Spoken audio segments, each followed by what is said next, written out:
Merhaba arkadaşlar, kanalıma hoş geldiniz. Nasılsınız? Umarım iyisinizdir. Beni merak eden arkadaşlarım çok teşekkür ediyorum. Ben de iyiyim. Bugün sizlerle oldukça yapımı kolay ama görünümü şık olan bir çanta yapacağız. Şimdi ben parçamı ördüm arkadaşlar. Parçamı ördüm ama size zaten şöyle yan kenarlarını örerken sık iğneden oluştuğu için küçük bir parçada göstereceğim. Burada sayılarını vereceğim. Siz sayılarına birebir yapabilirsiniz. Şimdi arkadaşlar bu parçanın sayılarından bahsediyorum. Burada arkadaşlar 4 milim 3 milim makrome ip kullanıyorum. Polyester makrome. Açıklamalar kısmına bakın arkadaşlar, kullandığım malzemeleri yazıyorum mutlaka oraya. Oraya bakın, orada ne kadar ip gittiğini video sonunda da söylerim ama bu orada da yine belirtmiş oluyorum. Şimdi bu 3 milim makrome arkadaşlar ve bunlar 250 gram ağırlığında. 3 milim ağırlığında, 3 milim genişliğinde. Tabii ki dediğim gibi her zaman gibi videolarımda anlattığım şekilde malzemeler opsiyonel, ama şöyle opsiyonel derken işte elinizde varsa herhangi bir marka kullanabilirsiniz ya da ince bir makromeniz varsa çift kat yapıp kullanın. Çünkü çanta tok durması lazım. Bakın şöyle sert bir yapıda olması gerekiyor. Hani bunu pamuklu makromeden yaparsanız içine kanvas yapabilirsiniz. Hani çantanın sert durması önemli. Ve 4 milim tığ kullandım arkadaşlar. Şimdi çanta bir parça, uzun bir parça, 2 tane yan körükten ve bir tutma askısından oluşuyor. Şimdi ben büyük parçayı ördüm. Dediğim gibi küçük bir parçada nasıl sık iğne yaptığımı göstereceğim. Zaten bu yan körün teki, diğerinde sizinle yapacağız. Şimdi arkadaşlar ölçüleri veriyorum. 30 zincirle başladım. 29 sık iğne yaptım. Şöyle ekran resmi alabilirsiniz. 23 santimde şöyle ölçtüğümde genişliği var. Şöyle eni. Ve yukarıdan aşağı, yani şu sık iğne sıralarım arkadaşlar 59 tane. Ve bu da 44 santime denk gelmiş. Şimdi 59 sıra sık iğne yapmışım. Burada önemli olan bakın düz kısmı burası. Biterken de mutlaka düzünde bitirin örneği. Yani ters kısmına değil, düz kısmına bitirin örneğinizi. Yani burada santim hesap verdim ama çantanızın büyüklüğüne göre değişiklik yapabilirsiniz. Daha ufak bir çanta istiyorsanız, hani şöyle minik bir çanta, sadece telefon sığsın istiyorsanız bu sık iğne sayılarını azaltarak yapabilirsiniz. Şimdi arkadaşlar dediğim gibi ben parçamı ördüm. Burada da ölçülerimi belirttim. Bakın şöyle koyayım, ekran resmi almak isteyen alsın.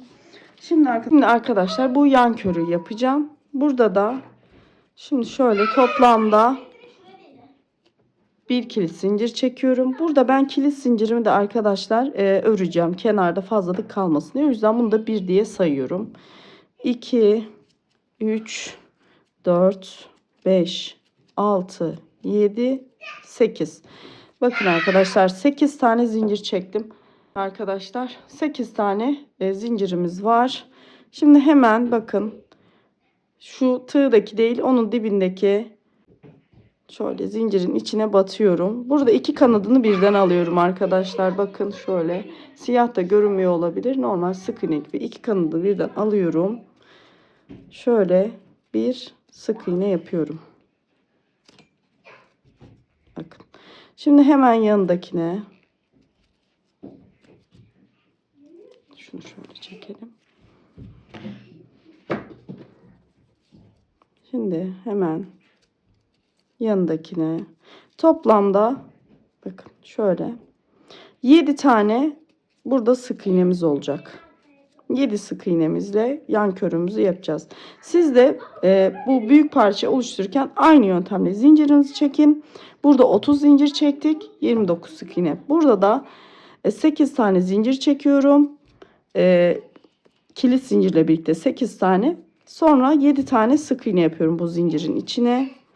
Şimdi burada aslında bu ip 5 numarayı da kaldırır tığ. Ama ben sert bir yapısı olsun istediğim için, böyle tabiri caizse taş gibi bir çanta istediğim için biraz küçük tığ numarası kullandım. 4,5 da kaldırır ip, çünkü kalın bir makrome. Şimdi arkadaşlar şöyle 1, 2, 4, 6, 7. Evet, 7 tane sık iğnemi yaptım. Şimdi bir zincir çekiyorum. Dönüyorum. Şimdi şuradan bakın. Benim artık dönüşlerimi öğrenmişsinizdir. Hemen sırada gelen sık iğneye değil, onun yanındakine batıyorum. Ve bir sık iğne yapıyorum. Hemen yanındakine sık iğne. Hemen yanındakine sık iğne yapıyorum. Şimdi bunlar sık iğne. Bu parçada da aynı şekilde bu yöntemle hem arkasından hem düzünden sık iğne yaparak ilerliyoruz. Modelimiz oldukça kolay. Şimdi bakın arkadaşlar. Sonuncu şöyle, sonuncunun da tepesine batarak buraya bir sık iğne yapıyoruz. 2, 4, 6 ve şu sondaki ile birlikte 7 arkadaşlar. Şimdi bir zincir çekiyorum. Tekrar bakın aynı şekilde bir şu öndekini atlıyorum. Dönüşte bu zincir çektiğim yerlere sık iğne yaptığım için burası eksilmemiş oluyor. Şimdi yine aynı şekilde şunu atlayıp yanındakine sık iğnemi yapıyorum.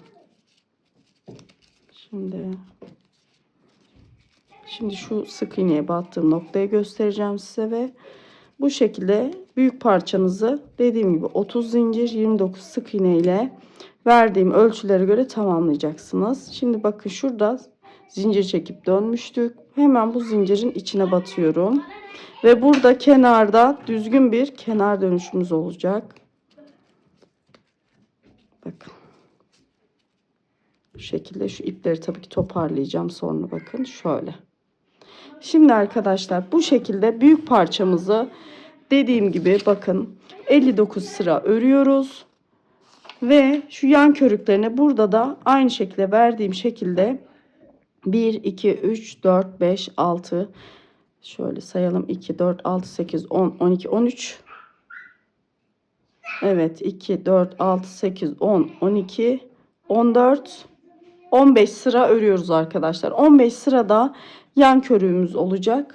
Bakın 15 sırada yan körüğümüz olacak. Dediğim gibi 8 zincirle başlayıp 7 sık iğne yapıyoruz ve 15 sıra şu yan körükleri tamamlıyoruz. Sonra bunların birleştirme aşaması ve askı kısmına geçeceğiz. Dediğim gibi oldukça basit bir çanta. Sadece sık iğneden oluşuyor. Bunu farklı iplerle de yapabilirsiniz. Ama dediğim gibi çantanızın tok durmasını istiyorsanız 2 kat iple çalışın. Ben polyester mahkemeyle çalışıyorum. Ya da içine kanvas tarzı bir şey koyup astarı öyle üzerine dikin. Şimdi arkadaşlar ben parçasını hazırlıyorum. Birleştirme kısmına geçeceğiz. Evet arkadaşlar şimdi ben bunları yaptım. Şimdi şöyle şuralarına da askı takmak için yan taraflar şöyle köprüler var. Bunlardan yaptım. Şimdi şu son kalan bakın dediğim gibi 15 sıra ördük. Sonra şuradan ipimi bakın son sık iğneden sonra zincir çekmiyorum. Şöyle ipimi çıkarıyorum. Şimdi bunu şuradan şöyle arkaya doğru yürüteceğim. Çakmak yardımıyla yakacağım arkadaşlar bunu. Bu makrome iplerde biliyorsunuz çakmakla yakınca sağlam oluyor. Şimdi bunu şuradan şöyle kesip çakmakla yakacağım ucunu. Şöyle bakın. Şuraya yapıştırıyorum. Şimdi arkadaşlar ben bunları hazırladım. Şimdi bakın şöyle 2 tane bundan parçamızda yapmıştık. Ben şöyle uçlarına şöyle köşeliklerden taktım. Vidaladım. Bunlar böyle şık bir görüntü katıyor. Şimdi bunları yan tarafa birleştirmeye geçeceğiz. Sonra birleştirdikten sonra tutma askı kısmı var. Onu yapacağız. Dediğim gibi siz de bu şekil aksesuarlardan kullanabilirsiniz. Yoksa kullanmayı da bilirsiniz. Şimdi arkadaşlar şu yan körüklerini birleştireceğim. Evet bakın arkadaşlar bir kenarını ben diktim şöyle. Şimdi sizinle birlikte diğer kenarını dikeceğiz. Onu da bakın şöyle şu şekilde ilk önce şuradan başlıyorsunuz. Buradan başlayıp şöyle buradan başlayıp şöyle dönüp çantamızı sabitleyeceğiz. Bunu da bakın şu şekilde yapıyorum. Yine ipimden iğneme aynı ipten iğneye geçiriyorum bakın. Şimdi ipimi buradan geçirdim bakın arkadaşlar. Şöyle ipte düğüm yapmıyorum. Burada makrome ipte zaten şöyle biraz bırakıyorum. Sonra çakmakla yapıştıracağım arkadaşlar. Şimdi bu kısmını da bu şekilde alıyorum. Bakın. Şurada bakın çıkıntılar var görüyorsunuz. Şunlar. Şuralardan şöyle birleştireceğim. Öncelikle şu baş kısmından tepe noktasından iğnemi geçiriyorum. Şöyle. Şimdi burada önemli olan sizin nasıl muntazam olacaksa o şekilde bunu dikmeniz. Yani şöyle geçirelim. Tekrar aynı noktadan bakın şöyle ipimi sabitledim. Tekrar ipimi çekiyorum. Şimdi bakın arkadaşlar şu kenardaki şunlar şu dikiş noktalarına şöyle çapraz şekilde bakın şuradan geçiyorum. Bakın şöyle iğnemi dediğim gibi nasıl düzgün görünecekse en düzgün görünecek şekilde dikeceğim. Şöyle iki ucunu birleştiriyorum. Şöyle sıkıyorum da biraz ipime. Bakın şurada ilmeklerin tepe başlarından şöyle iğnemi alt kısmından doğru yukarı doğru alıyorum. Bakın şöyle çekiyorum ve sabitliyorum. Yine bakın şöyle aradakini dediğim gibi burada önemli olan güzel olması. Hangi boşluklardan yapmak isterseniz oradan yapabilirsiniz. Şimdi ipim biraz kalın olduğu için çekmekte zorlanıyorum. Ama dediğim gibi şimdi çekim yaparken de zor oluyor. Şöyle ipimi de şöyle çekiyorum. Bakın her seferinde bu aradaki boşlukları kapatmaya çalışıyorum. Şimdi şuradaki bakın görünüyor zaten. Şunların şöyle tepelerinden doğru batıp ipimi alıyorum. Ve çıkarmaya çalışıyorum tabii. Evet. Şöyle. Bakın arkadaşlar. Şimdi bütün şöyle buradan başlıyoruz. Dönerek bu şekilde buraya kadar birleştiriyoruz arkadaşlar. Bunu yaparken de şuna dikkat edin. Bu tarafı bakın şurada birleştirin. Bu tarafta bitti. Bakın şurada. Aynı böyle hizalıyorum. Şurada aynısı aynı hizaya gelecek. Yoksa çantanız yamuk olur. Şimdi bunu hizaya dikkat ederek bu şekilde birleştiriyorum arkadaşlar. Çantamızı sonra sap kısmına geçeceğiz. Evet, bakın çantamı birleştirdim. Şöyle göstereyim. Hatta birazcık şöyle yukarıdan da çekim yaparım. Şöyle göstereyim. Bakın arkadaşlar kenarlarını birleştirdim. Şöyle oldukça güzel durdu ve kutu gibi ve içinde bakın hiç kanvas bir şey yok ama ip kalın olduğu için ve ben 4 numarayla işledim. Yani 5'te kaldırır ama sıkı durmasını istediğim için böyle taş gibi oldu. Şimdi şu üstünde tutma sapını yapacağız. Bunun için de şöyle yaylı halkalarım var. Onları kullanacağım. Siz yuvarlak da kullanabilirsiniz. Benim elimde bunlar vardı. Ben bunları kullanacağım. Şimdi bunları şöyle bunu birleştireceğim. Ama önce şöyle iki halkanın arasına gelecek şekilde sık iğne yapacağız arkadaşlar. Tekrar sonradan bunu birleştirip dikeceğiz. Bakın buraya halkamızı içine diktiğimizi düşünün. Bu şekilde bunu birleştireceğiz. Şimdi bunun içinde hemen 1 2 3 4 tane zincir çektim. Şimdi bunun içine geçeceği için buna yakın uzunlukta olması gerekiyor. 4 tane zincirimi çektim arkadaşlar. Hatta 5 tane çekeyim. Şimdi bakın yandakinde atladım. Hemen onun yanındakine bir sık iğne yapıyorum. Bu sizde normal yuvarlak yaylı halkanız varsa onu da kullanabilirsiniz. Ben elimdekini değerlendirdim. Şimdi bakın arkadaşlar. Şimdi benim için bu kadar yeterli. Şimdi bir zincir çekiyorum. Hemen geri dönüş yapıyorum. Bakın. Buraya değil hemen şu tarafa batıyorum. Bu ip kalın olduğu için. Şimdi en son şurada bakın zincir çekip atladığımız boşluk var. Oraya da yapıyorum. Normal sık iğne bu çantada uyguladığımız gibi sık iğne yapıyoruz. Evet. Şimdi bir zincir çekip dönüş yapıyorum tekrar. Aynı şekilde sık iğnelerimi hem önden hem arkadan aynı uyguluyorum. Bakın şöyle yukarı doğru çıkmaya başladı. Şimdi bunu da tutma sapı olacak uzunluğa gelene kadar öreceğim. Sonra zaten santimini size vereceğim. Kaç sıra yaptığımda söyleyeceğim. Kemerimi bitirdim arkadaşlar. Şimdi burada 25 sıra sık iğne ördüm. Burada dikkat etmeniz gereken şey düz kısmında örgüyü bitirmeniz. Düz kısımla başladık, düz kısımla bitirdik. O yüzden 25 sıra oldu. Şimdi şu şeye başlamadan önce şöyle bir şey de söyleyeyim. Ben sonradan bunu fark ettim. Sık iğneye başlamadan şöyle uzunca bir ip bırakın arkadaşlar. Uzunca bir ip bırakın. Bunu eklerken tekrar ip takmanıza gerek olmaz. Bitişte de şöyle uzunca bir ip bırakın. Ekleyecek kadar iğnenizi buna takın. Tekrar ek ip gerekmesin. Şimdi bakın şu kancaları çantamın şuralarına taktım ben arkadaşlar. Bunu taktıktan sonra buraya ekleyeceğim, birleştireceğim. Hem hizalamamı kolaylaştırdı hem de yaptıktan sonra takması zor olacağını düşündüğüm için şimdiden ben bunu yerleştirdim. Şimdi iğneyle bunu birleştireceğim. Bakın düz kısımların gelmesine dikkat edin. Şöyle. Şimdi bunu da şu şekilde iğnemi şöyle bakın geçiriyorum bunun altından. Şöyle bakın. Şuradan yine aynı. Burada da yani el yordamı önemli. İz belli olmayacak şekilde yani güzel duracak şekilde şöyle saracağız arkadaşlar bunu bu aparata ve düzgün görünecek şekilde yapacağız bunu. Yani burada şuradan batın buradan geçin demiyorum. Nasıl düzgün yapabiliyorsanız o şekilde bakın şöyle iğne yardımıyla buraya bunu birleştireceğiz. Şöyle altından geçiriyorum. Şöyle düzgün durmasına dikkat ediyorum. Şöyle arkasından doğru iğnemi ön tarafa çıkarıyorum. Dediğim gibi tamamen düzgün durması esas, başka hani şuradan batın dediğim gibi demeyeceğim.